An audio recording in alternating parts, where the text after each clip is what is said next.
The heart of transhumanist ideology lies in the desire to wrest human beings from the lottery of nature, to overcome their bodily limitations, to overcome mortality.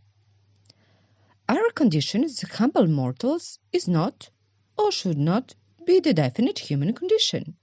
The latter must aspire to a more glorious and fulfilled life, not only through its spiritual, social, or psychological realization, but also corporal.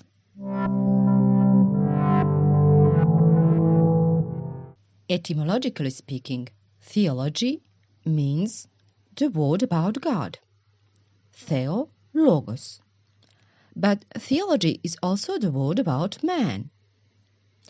Famous French author Voltaire noted, "It is not God who created man, it is man who created God." In part, this sentence is correct, but only in part. Why is that so? Well, it is the way in which we perceive God that tells us a lot about the way in which we perceive human beings, and vice versa. Today, when the boundaries between human and machine begin to melt away, some ask whether is it legitimate to understand Jesus Christ as an ultimate cyborg.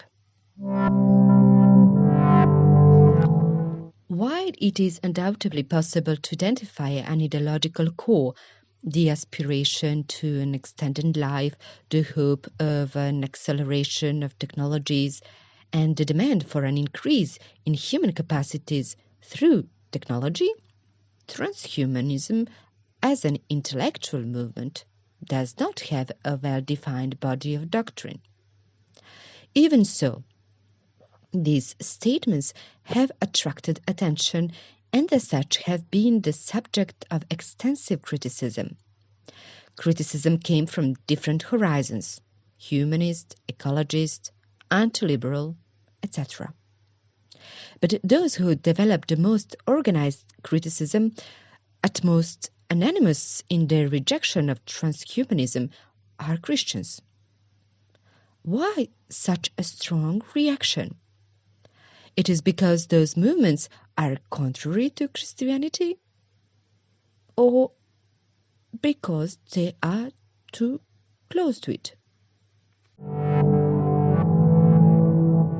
Even though transhumanists define themselves as rationalists, in many ways the movement as such has a metaphysical and religious aspirations in its core. In which way? By taking up questions that are carried by the revealed religions. For example, how to define the meaning of history, of humanity, and of its finality. How to make acceptable the new form of immortality offered in the form of technologically enhanced humanity. How to offer salvation and a horizon of hope in this brave new world, etc. The question is, and this remains unclear, will salvation come from an intervention external to the human being, from a God, or from his very work? Technological progress, is it a human destiny or the instrument of his salvation as well?